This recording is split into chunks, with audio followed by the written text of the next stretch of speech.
All right. How do you know what your destiny is? Write this down. I'm going to tell you right now. Number one, go out and buy my book called Authority.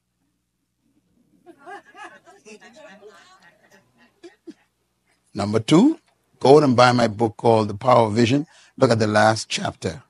Number three, go out and buy my book, Discovering Purpose. And look at chapter 4, 5, 6, and 7.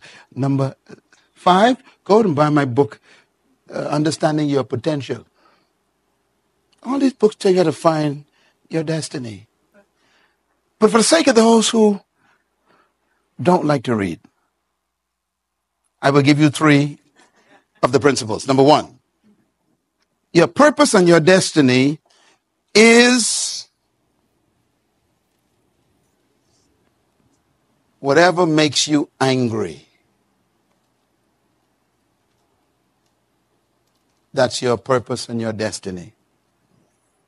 Your anger is your purpose and your destiny.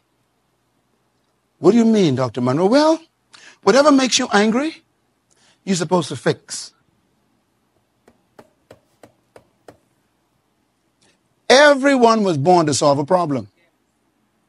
Every time you see the problem, you become angry. No one else becomes angry, just you. That's a sign that that's your area of destiny.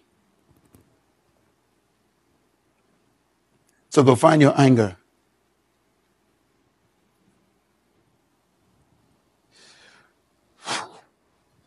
Every great woman and man was angry. All of them.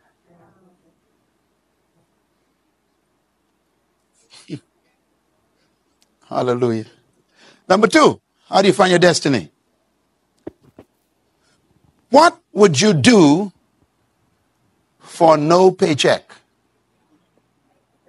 Let me say it another way. What would you do without compensation? What would you do if you never get paid to do it? That's your destiny. Because destiny doesn't work for money.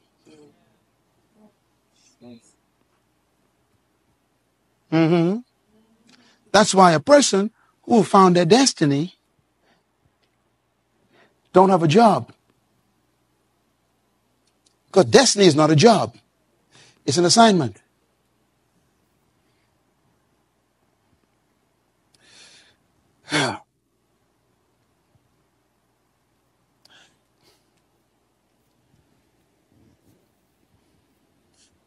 Bill Gates was talking to someone. They asked him, what is the key to your success?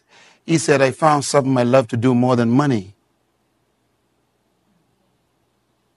I need to invent things.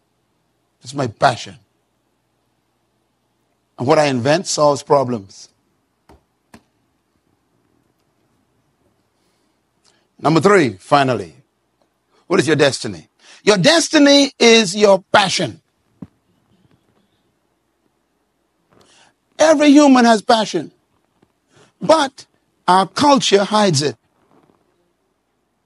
Our culture says, pursue a career for paychecks, not for passion. And so you live just to survive, not to make a difference.